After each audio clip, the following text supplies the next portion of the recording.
Good morning, Wisconsin. Morning, world. It's a new day. Thanks for kicking it off with us at WFHR.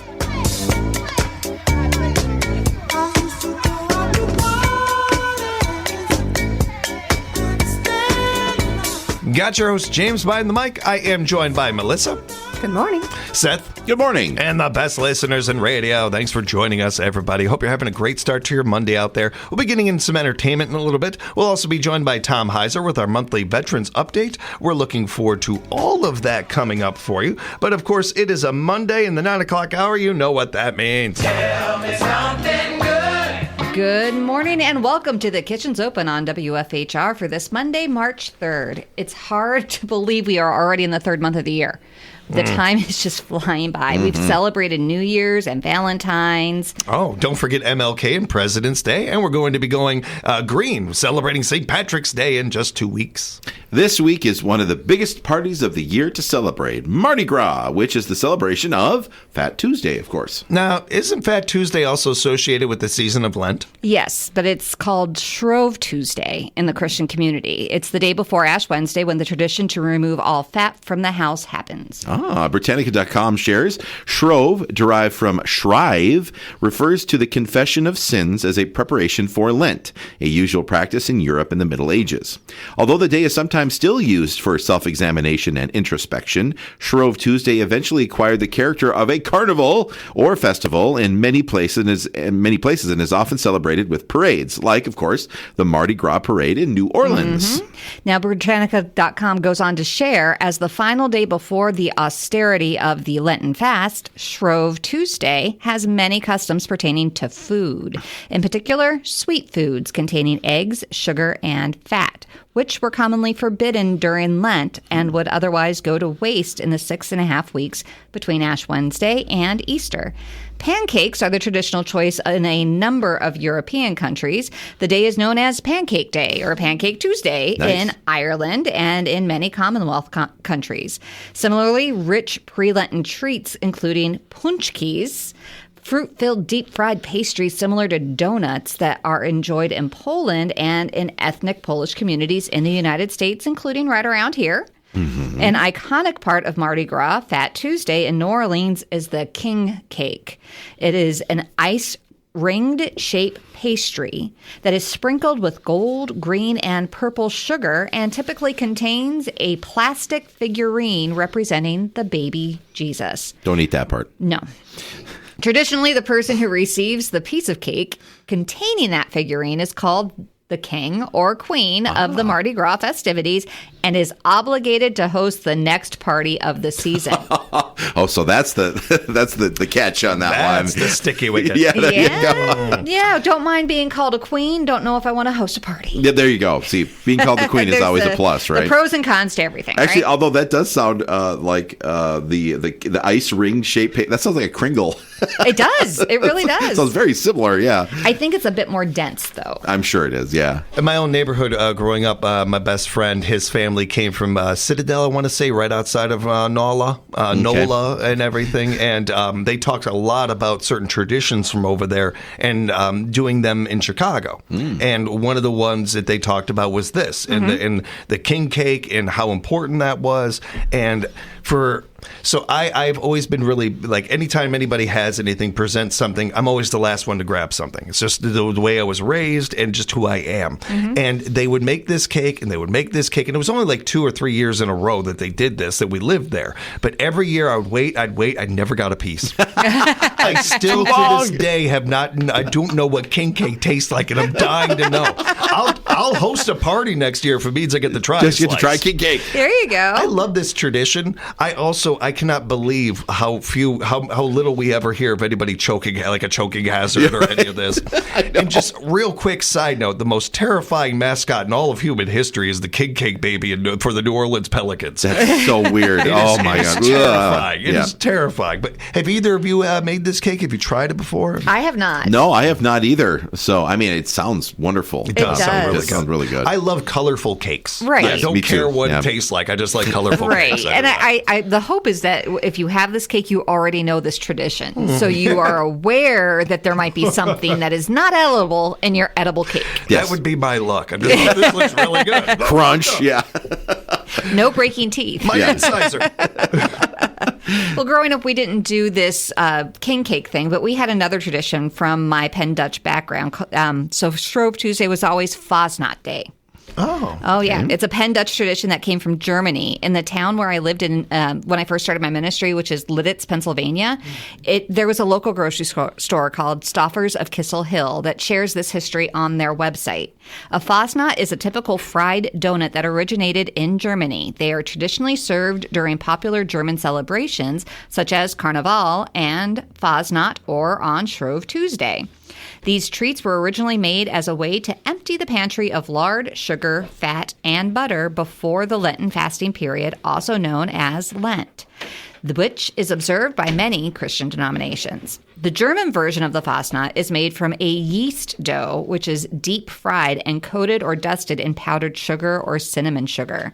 Some are filled with fruit jam or pastry cream. Fastnachts differ from average donuts because they tend to be denser and are usually square or triangular in shape. Plus, they don't have the holes in the middle. The closest thing that I have been able to find outside of that area is more like a fritter than it is a donut. Yeah. So it's a more dense dough. Yeah, but it's still a little different, too, because It is. the shapes are different, too. It is. And my mom used to make Fasnachts for us on Shrove Tuesday, and I really miss this tradition. So what does Fasnacht mean? Well, the word Fasnacht originated from the German word fast, which is a shortened version of the word fasten, and Nacht, which means night. So it's the fast night. Gotcha. So you get rid of all of this stuff before you start your fasting on Ash Wednesday.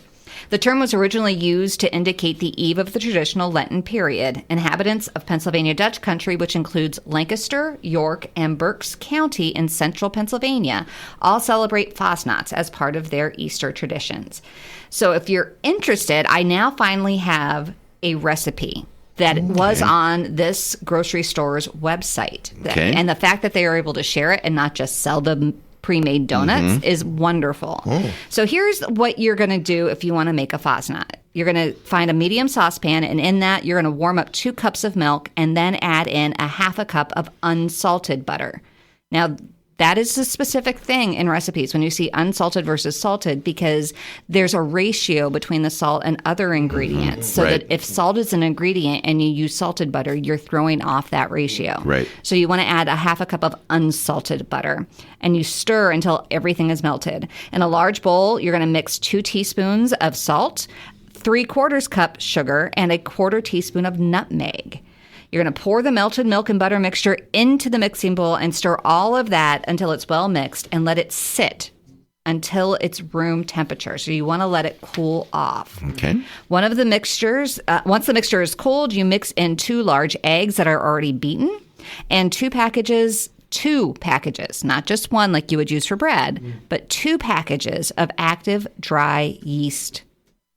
So that's what's going to help it rise. Then you're going to add in 3 cups of flour into the mixture. If you have a stand mixer, you beat it at a low speed for 2 minutes. If you're mixing it by hand, stir for at least 2 minutes or until smooth. Once your mixture is well mixed, you're going to add the remaining cups of flour. So there's 1 more cup or 2 more cups of flour, and stir it by hand. You're going to put the dough on a floured surface and knead for about 3 minutes.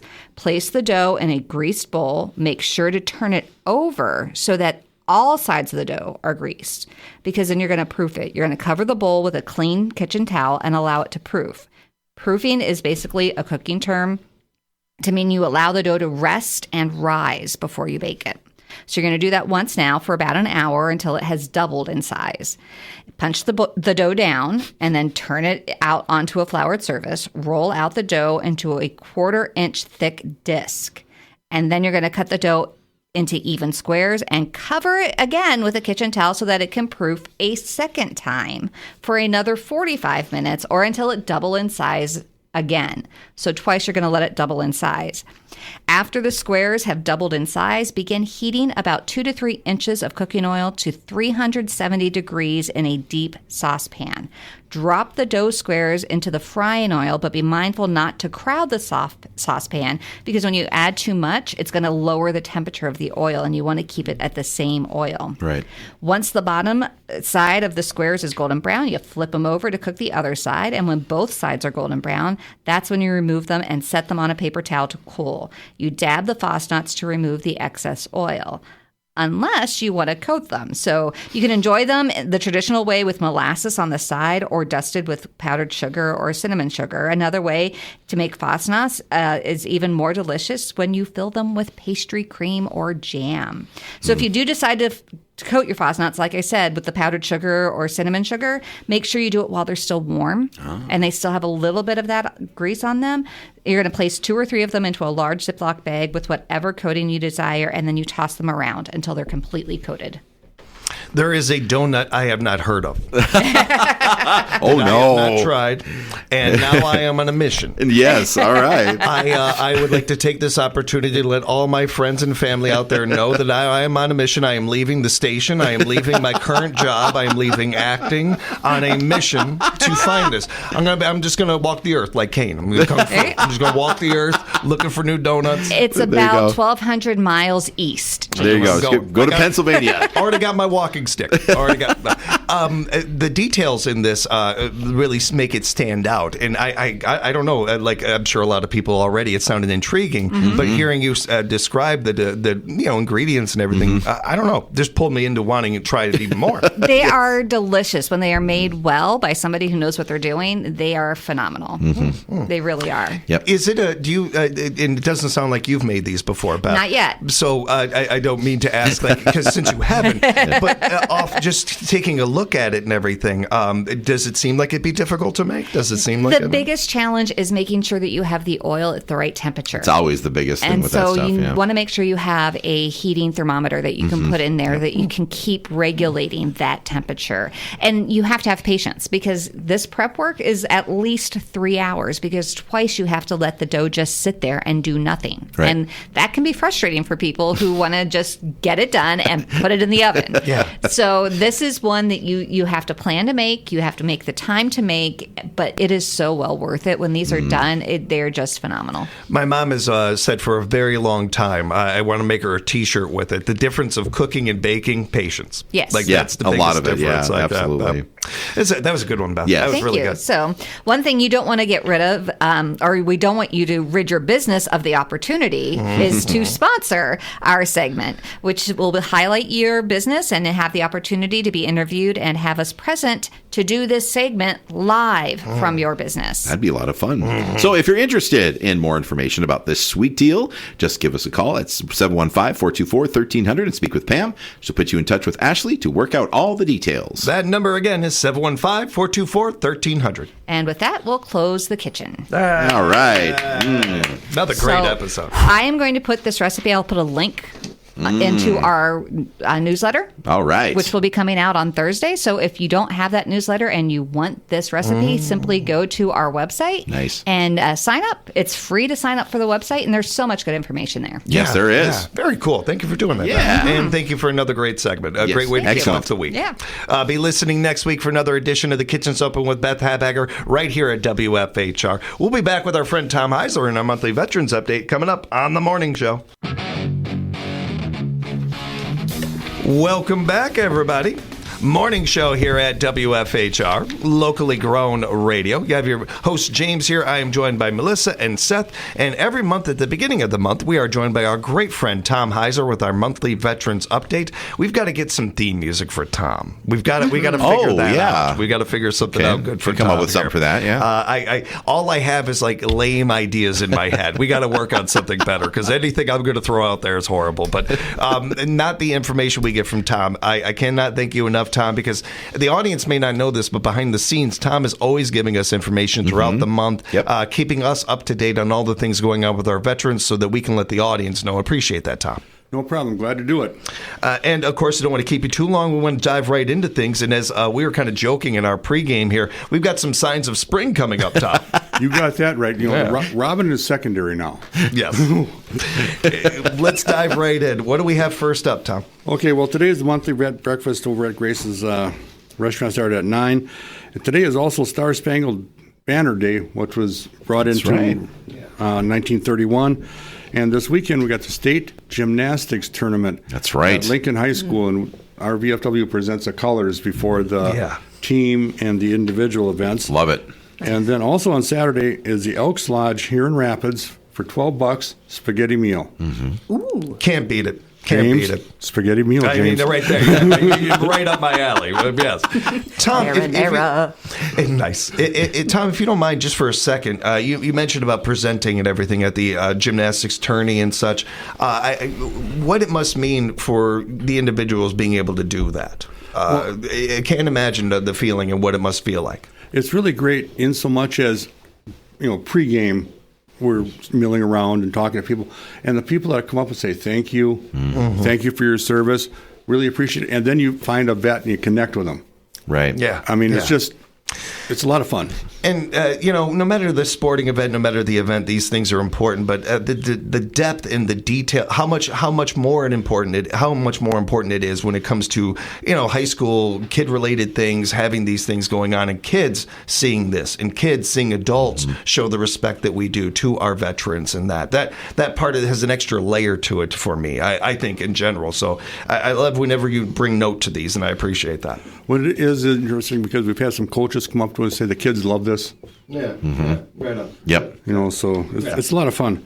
And Auburndale High School, the Vets Breakfast on March 11th, which is a Tuesday from 8 to 9:15 up in Auburndale. We're back. The Heroes Cafe is back. That's right. Yeah. Another sign of spring. Yeah. Yes. Coffee, donuts, and an occasional true story. But lots of stories. Yes. Oh, yeah. Yeah, I know this lady that was there and got many notebooks full. She's pretty good. She's pretty good. Yeah. She did indeed. And on Wednesday, March 12th, the American Legion has their monthly meeting at 7. Thursday, the 13th, the Rudolph American Legion has their monthly meeting. And the VBA, our chapter, is coming back again after a little hiatus. Yeah. Okay, here we go. Count the gray hairs. On Wednesday, March 19th, as Iraqi freedom began in 2003. Wow. Wow. Yeah, Man. 20 years. Over That's 20 something. years. yeah. Important to note. And on Thursday, the 20th, the VFW Post 2534 has their meeting at 6. And Kosovo, Monday, March 21st, Kosovo campaign, 1999. Jeez. I just, I know that, but when you see it in writing, it really stands out. It really, it reminds me. Brain cells. And on Tuesday, March 25th, there was a free Army field band show at the PAC Center. Free. Get a hold of the PAC Center and you get your free tickets. So. Yep, that's right. Yeah. We'll be talking about this and that and many of these leading up to it. And on March 25th is National Medal of Honor Day, which was brought into fruition in 1991. And on Wednesday, the 26th, second Heroes Cafe of the month. That's More right. donuts, That coffee, feels good. and stories. And on the 29th is Vietnam Veterans Day, which came in 2012. Okay. March 31st, the anniversary of Somalia, and ending in 1995. And we had it starting and ending same month. Yeah. Now, here's a sign of spring. Veterans Brat Fry. All right. The brats are back. Yep. And that's on Saturday, April 5th. On Sunday, April 6th, the U.S. entered World War I in 1917. Man. So April's busy. It really is. Yeah. Interesting. And April 6th, U.S. Army Day. And on Monday, April 7th, is the Veterans Breakfast again at Grace's. That's the first Monday, opposite of me. So Tom never gets to go. yeah, It's a shame. Yeah, that's a bad, right? But a great one and a great note there, too. And Tom, appreciate all of this. I do want to remind everybody as well that this time of month and as we're getting ready to closer to filing and for that there's free filing, tax filing for a lot of veterans. There are a lot of opportunities for that out there. You can get personalized one-on-one support for that. Veterans Community Support Program is out there for you if you would like to find out more about that. We can help you with that as well. Otherwise, encourage you to go to their website, the U.S. Department of Veterans Affairs, for more website. website. Exactly. Or more information, more website. More information, more You're going to get On more the website, right, yeah. You're going to get a On lot the more website on the website. You're going to, And then Auburndale High School is very, very, very veteran friendly, and they've got a lot of things coming up. And they have the duck trip. down in Oh, right, the Dells. Ducks, the Dells Ducks, saw yeah. this. Yeah. And that's on Wednesday, May 14th. You ride the original Wisconsin Ducks, followed by a meal at Pizza Ranch. All right. nice. Sounds like good afternoon. The chicken at Pizza Ranch. Okay. Yeah. And they have a really good salad bar, too. That's true, they do. Well, It's a great place. And let's see. And you got to get a hold of Auburndale High School by ahead of time to let them know so they know how many buses to get. And they want to know by Friday, April 16th. So call Auburndale High School. And the school hosts a Veterans Coffee Club on the second Tuesday of each month. And it's at Auburndale High School in the new gym lobby from 8 to 9:15. I know there's some vets from Rapids that do travel up there, and they say it's a really good time. Yeah. And if you're a veteran, doesn't have to be Vietnam, doesn't have to be, if you are a veteran, they are doing their history class. We'll be conducting interviews of veterans on Tuesday, April 8th. Oh, Wow. cool. That Interesting. will be a yeah. really interesting one. Wow. That's a great idea. And Melissa, I gave her your website. Good, nice. Oh, good. Nice.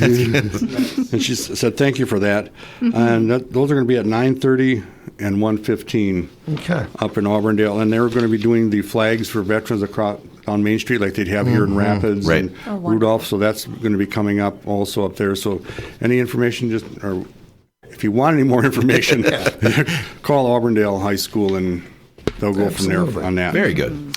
And Tom, if people do have follow-up questions or they'd like to know more or maybe even get some information to you, how can they get in touch with you? 715-600-0401.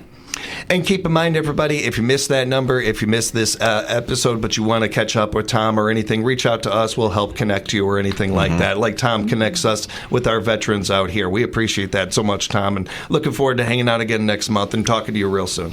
No problem. And the Heroes Cafe is still at Crossview Church. Okay. One thing I forgot to mention, just that, it's starting up again. And Yep. I know a lot of vets can't wait for that. All right. Yeah, That's a they're good not time. alone. They're not alone. We know how much the community loves that one. We'll be highlighting each of these things as in our good stories of the day leading up throughout the month here. Again, thanks for the time, Tom. No problem. Thank you very much for having me, and enjoy the weather. You too. It's about to change. Thanks, Tom.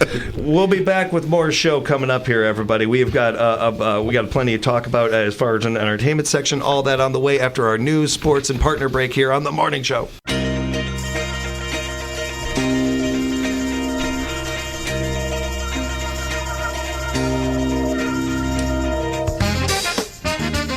Welcome back, everybody. Morning show here at WFHR, locally grown radio. Don't drink so much coffee in the morning, everybody. That's a side note. Just a side note. Just a little check that A out. little Melissa. side note. We got to thank our guests so far this hour. A big thank you to Beth and Tom for joining us. That was a fun way to kick off a Monday for the month and everything. That's awesome. Absolutely. Appreciate the information from both of them. Let's dive into entertainment now, as we are like to do in the 9 o'clock hour. And of course, we got to talk Oscars, and we're going to talk Razzies. We're going to wrap up with Razzie talk and have some fun. But a lot of conversation, of course, after every Oscars.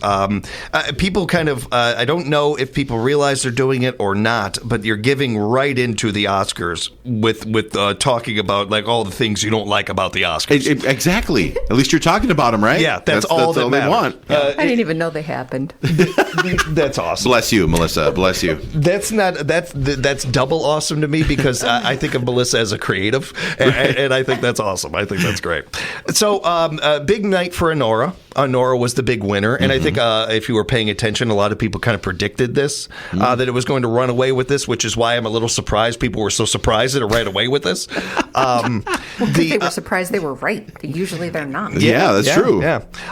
Mickey Madsen won Best Actress. Demi Moore was a lot of people felt like was going to win, but she did not. And, so they're calling this denied, or she was snubbed, or something like that. Of course, because they got to put a negative spin on it. Absolutely.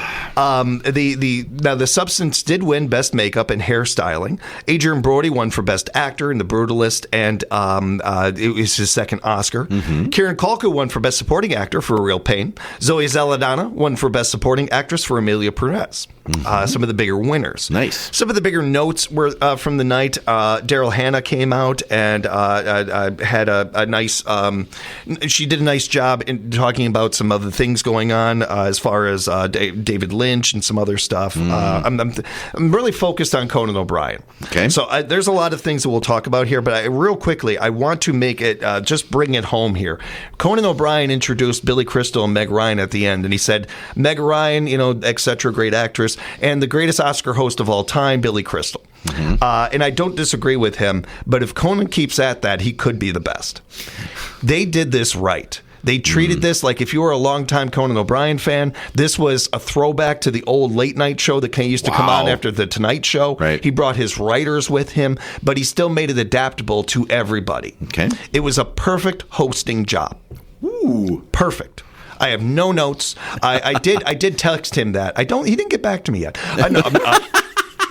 I'm kidding. Can't imagine why. But I was extremely proud of that. There were a couple of cool moments. Isabella Rossellini wore blue velvet and had Laura Dern as her plus one. Yeah. For those that don't know, David Lynch's former wife, Laura Dern, as well as wearing blue velvet, famous from the David movie, Lynch. of course. Yep. Thought that was just a beautiful tip of the hat. Little tribute. Yep. Thought that was great. The one other note, the in memoriam every year people get. Now these are actual snubs. This is an actual snub when you are not included in the memoriam. Right. Michelle Trachtenberg that just passed away. Right. Now you might say, well, she just passed away in the last week. They weren't able to fill her in. They did have Gene Hackman in there, who actually passed away even shorter. Yeah, exactly. Yeah. Tony Todd is one that really frustrated me. Tony Todd, famous character actor, most famous for playing Candyman. But Tony Todd dedicated his life to acting. Yes, he did a lot more work than just that. He did all that. kinds of stuff. Yep. Tony Roberts, Martin Mull, for God's sake. How do you not have Martin Mull or Shannon Doherty in there? There was a number of names that should have been mentioned that weren't. And you can give me all you want about time, then don't do it. Yeah. If you are not going to do it right, if you are going to not include certain names, then don't even bother doing it. Nobody in human history has asked for this. We can honor these people in our own way.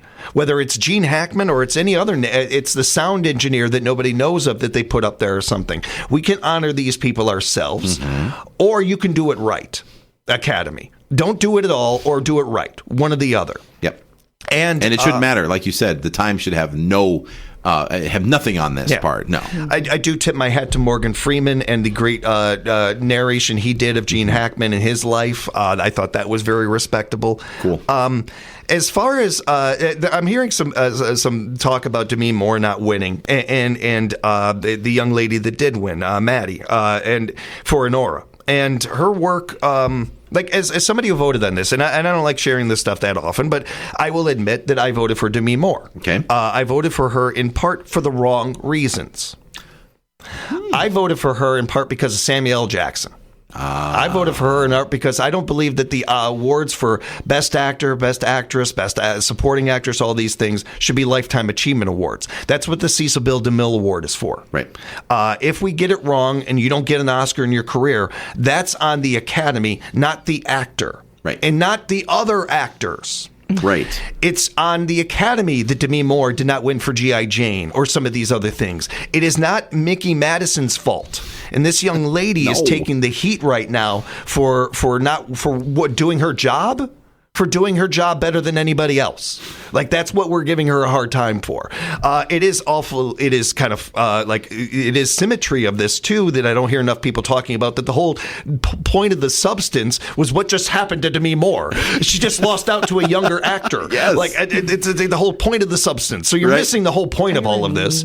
And this is just so everybody else can feel good. Because watch Demi Moore when this is going on. I don't know if there's anybody more excited for this young lady than Demi Moore. There was no, I can't believe she won. Now, you look at the other actors in that category, and some of them had some looks on their faces.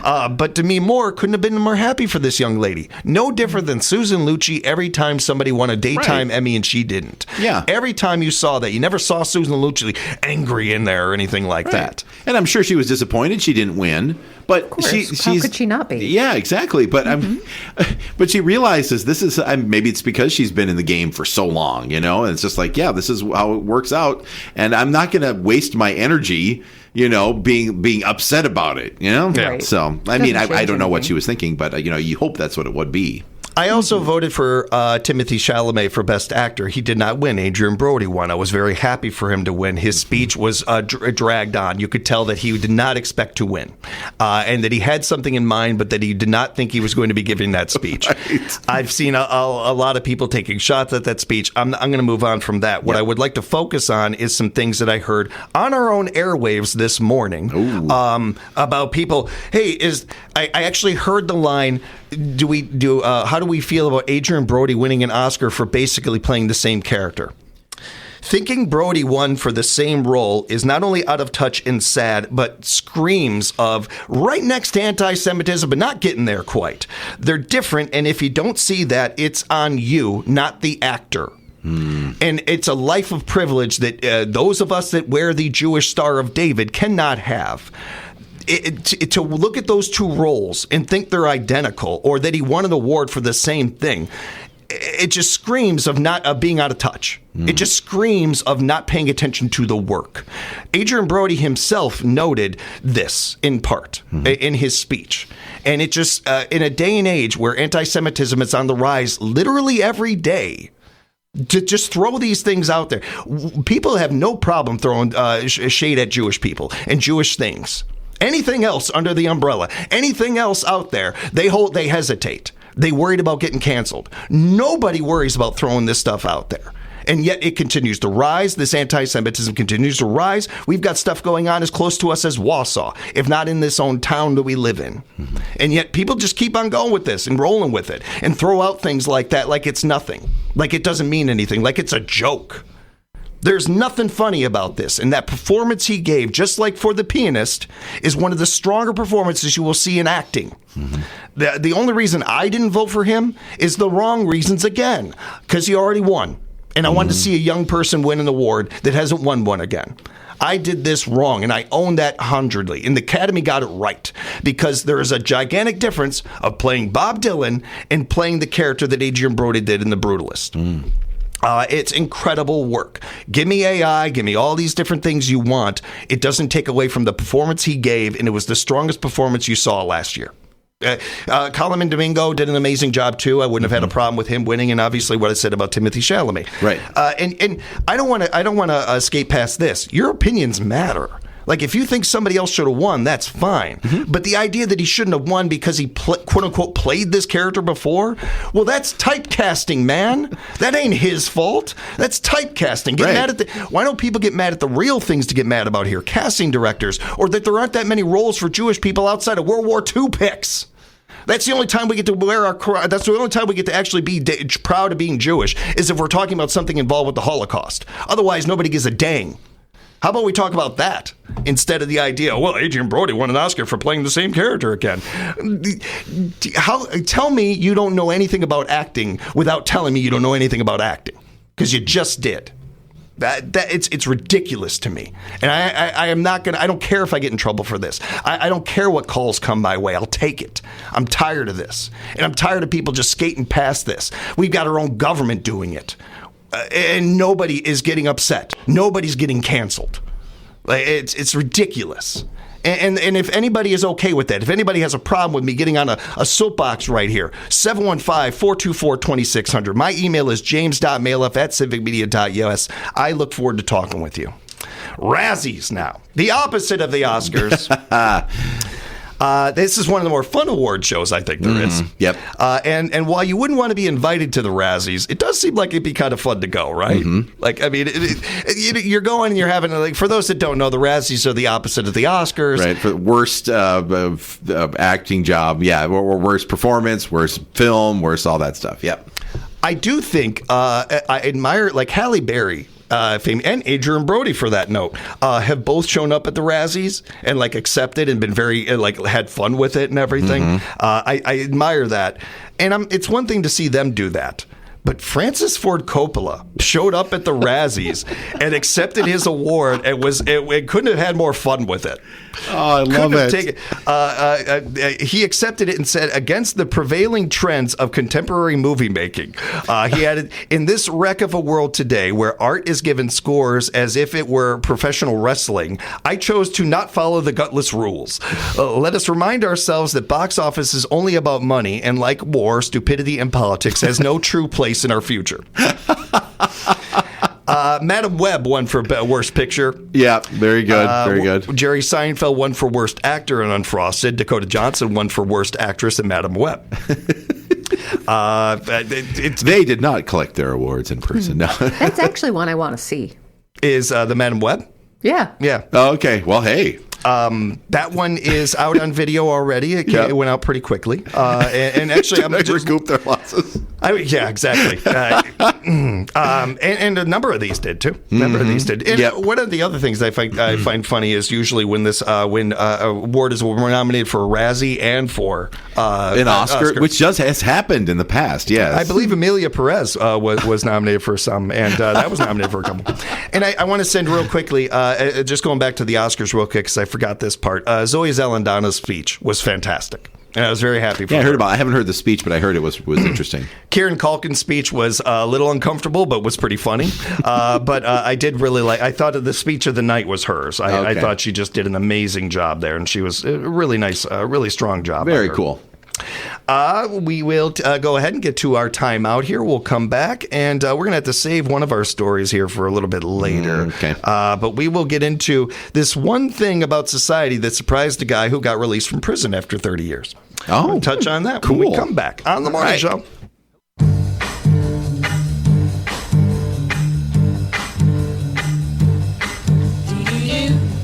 Coming home, baby, now. Welcome back, everybody. Morning show here at WFHR. Melissa, Seth, and James hanging out with you. Thanks so much for joining us. Going to get to our schedule and some good stories of the day, but thought this was a good one. A 51-year-old guy in Hawaii named Gordon Cordio got out of prison on Friday after spending 30 years behind bars for a crime he didn't commit. He was convicted of killing a guy in 94 over a drug deal gone bad, but he always maintained his innocence, and DNA evidence finally cleared him. Wow. One of the first things he did was go out for a nice steak dinner, which was a little different than the prison food that he had been eating, of course. Sure. But he said the craziest thing about his experience so far is everybody's looking at their phone all the time.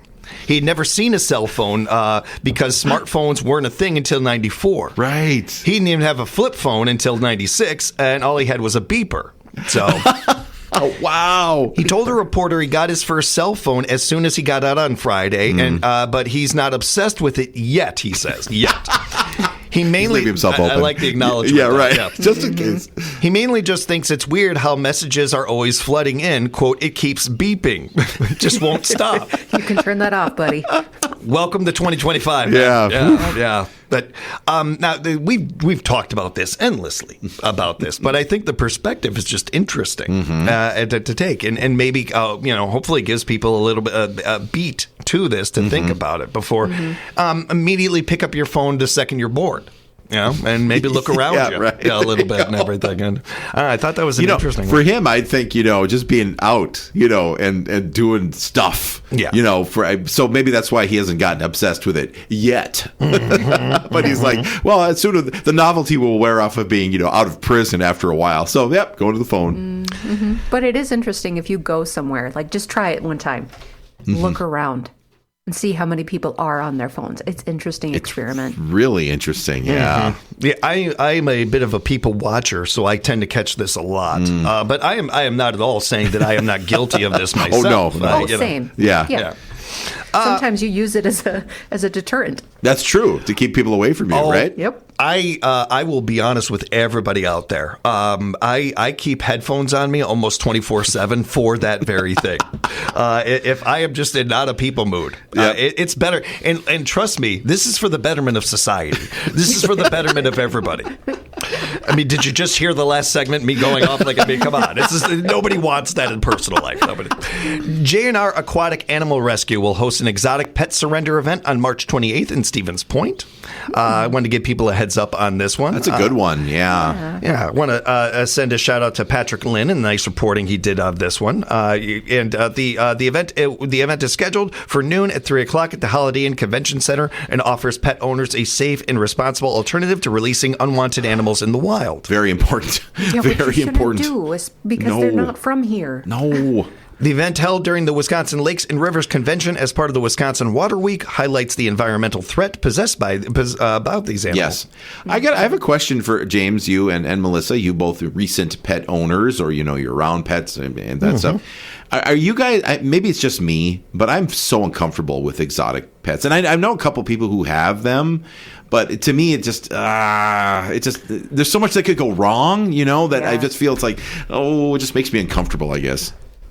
No, I hear you, because I wouldn't choose to have an exotic pet. Like if I had a pet, I would want a dog or a cat. Right. Because I want something that I can, pet and that will give me attention in return to the attention I give them. I don't know that exotic pets do that. That's a good point. I mean, sort of in their own way, and maybe if that's what you're looking for.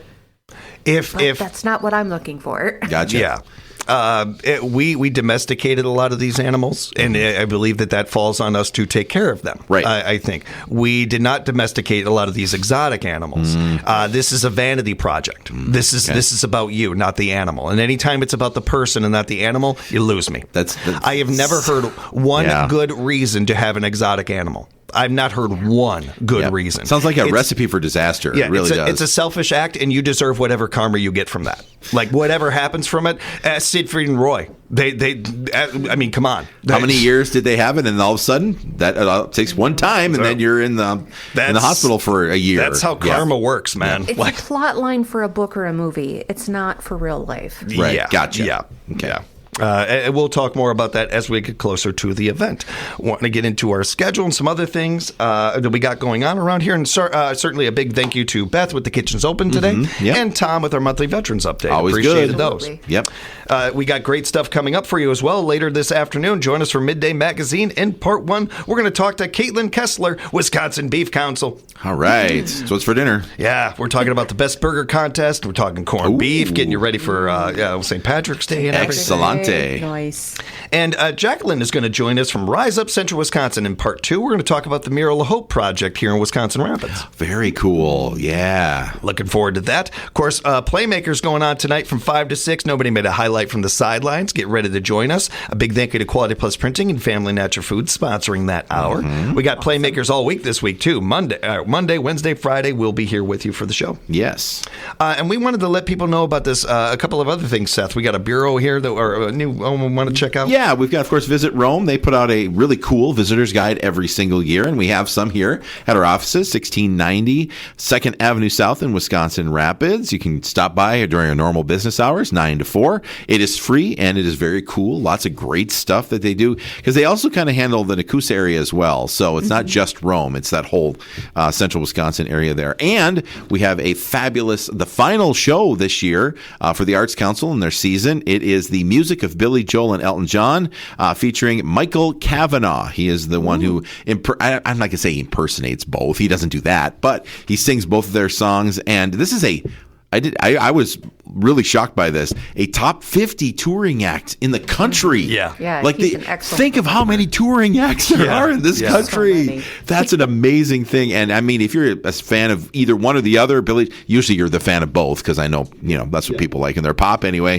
It's going to be really cool. Of course, get your tickets at savorthearts.com. Pick your seats. You can get there. That's 24/7. If you need a little bit of assistance, you can stop by their offices at 1040 8th Street South, Suite 101, or give them a call, 715-424-2787, Monday through Thursday, 10 a.m. to 2:30 p.m. That is when they are open, and they can give you a hand if that is what you need.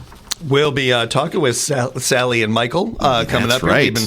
Sally and I have been working with Michael behind the scenes to figure out a good time for us to. Hard guy to get a hold of for some reason. I can't imagine. Yeah, I don't know. Shockingly, Probably a little busy. It's probably busy. Yeah, we're looking forward to bringing that interview to you, everybody. A school bus driver near Cleveland saved 15 kids on Thursday after the bus burst into flames. Oh dear. Oh, no. Officials said that there was some kind of mechanical issue and the fire started behind one of the back wheels. The whole bus was gutted with by flames, but the driver got everyone out quickly and no one was hurt. Excellent. Awesome. That's a hero right there. Yes, absolutely. A woman in England named Mary Thomas just turned 107 years old. Woo! Wow. She is from Jamaica, but moved to the UK back in the 70s. Her husband passed away 30 years ago, but they had 8 kids together. She now has 25 grandchildren, 40 great-grandchildren, 25 great-great-grandchildren, and 5 great-great-great-grandkids. Oh, my God. That's incredible. That's incredible. amazing. All those generations. Did you get to see them? Oh, that's so cool. This is amazing. That's a wonderful story. However, Mary is wondering, like, what are there any cards available, birthday For card 3 greats? for your great-great-great-grandkid? Where's that birthday card? I don't think there's a big Hallmark. market for that. That's a beautiful story. That's wonderful. Awesome. Incredible. And a guy in Michigan bought his dad a lottery ticket for his birthday, and it hit, of course, a $1.1 million. Of course. Nice. He said his dad used to buy tickets at a specific liquor store, so that's where he went to get him one. Oh, how about that? Tradition. I'm sure that his With dad. your money. Nice. I'm sure his dad is thrilled to win, but he's like, wait a minute. I went there all those years, and now you get the one. You Right, buy the yeah. What's up with that, man? And I really actually did. I didn't do a ton of digging, but I did. I looked at 2 different articles of this, trying to see if he had siblings, because there's no topping that if you're one of his No. siblings. Nope. Like Right. there's no way. Especially if this was the youngest in the family that bought the lottery ticket. Oh my God! Like you're never going. They're never talking to him James, again. Come on, get over it. Just because you're not the favorite in the family, why every story this comes up? Says, mute Melissa's microphone right there. It's an incredibly great note. It's a hilarious note that like my brain just an epiphany. Like, oh, she's right. Wait, I do that's that. why I do all these stories. I thought it was just funny, but no, actually, now I'm starting to wonder. It's wait therapy. A minute. This show is therapy, everybody. I don't know if you knew that. Welcome. I'll send you my bill in the mail. Yeah, you should. You should. I've been. It's great. Great show today, you two. Thanks You so too. much for the fun. Be good to each other out there. We will talk to you sooner than later, right here at. This is locally grown radio. WFHR 1320 AM, W248DE, Wisconsin Rapids, and always streaming on the Civic Media app.